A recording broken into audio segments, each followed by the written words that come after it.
Hi mga preni! For today's video ay gagawa tayo ng kakaibang plan at bibigyan natin ito ng ibang kulay para naman mas katakam-takam at nakakabusog talaga. Sa sangkap na gagamitin ko ay maa-amaze kayo na siguradong mapapaluto kayo. I'm Fanny from Fanny's Cookery. Isa lang natin ang cooking pan. Maglagay ng 1½ cups white sugar, 1/2 cup water. Turn on the heat. Stir natin to dissolve the sugar. Then maglalagay ako ng yellow food coloring. Mix well lang natin. At kapag malapot na, ay turn off the heat. Pagkatapos ay isali ng mabilis sa mga llaneras habang mainit-init pa para hindi naman kaagad ito tumigas. Ang sukat nito mga preni ay sakto lang para sa gagawin ko today. Ayan, hayaan nating lumamig. At para sa kompletong listahan ng mga sangkap ay panoorin ang video hanggang dulo. Gagamit tayo nito, 500 grams glutinous rice flour or malagkit powder. At dito sa mixing bowl ay isasama natin ang 1/4 teaspoon of salt, mix to combined, and 2 cans evaporated milk ay sapat na para dito.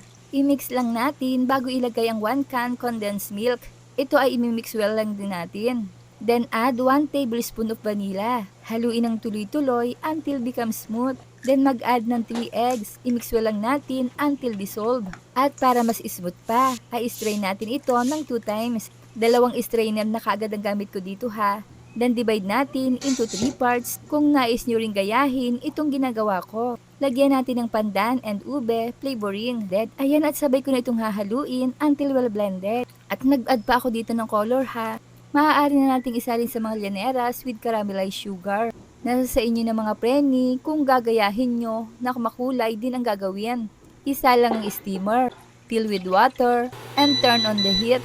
Ilagay sa steamer, then cover with aluminum foil or cloth to prevent water from dripping. Steam for about 45 minutes. Ito ay oblong ha. Then itutpick test natin to make sure na naluto na talaga. Ayan, luto na nga. Remove natin from steamer at palamigin.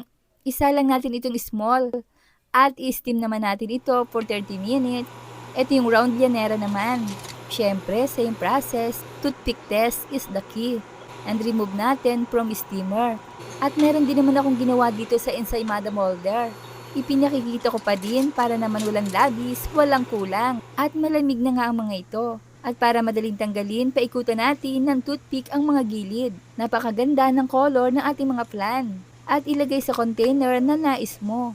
Ganda! Ito mga preni ay pangkain lang namin dito sa bahay at pamigay na rin ang iba. Pero pwedeng-pwede itong gawing pangkabuhayan. Mas madali pang lutuin kaysa sa regular na leche plan. At kung nakaabot kayo sa punto ng bidyong ito, ay mga tagasa naman kaya ang nakapanood ng video kong ito. Hello po sa inyo at maraming salamat. Inilagay ko na lahat sa container para sa aking pagbibigyan. Para naman makatikim din ng iba. Na yun naman ang palagi kong ginagawa, ang pamimigay. Tara mga preni, kain na po tayo at sabayan niyo ako. Sana ay nag-enjoy kayo at nagustuhan nyo ang reseping ibinahagi ko today. Pwedeng-pwede kayong mag-iwan ng komento. Ang sarap! Kaya itry nyo na rin. Kung hindi pa kayo nakapollow sa aking page, ay i-follow nyo na ako para updated kayo sa mga reseping ibabahagi ko pa. Huwag kalimutan, cook with love! Thanks for watching! Bye-bye!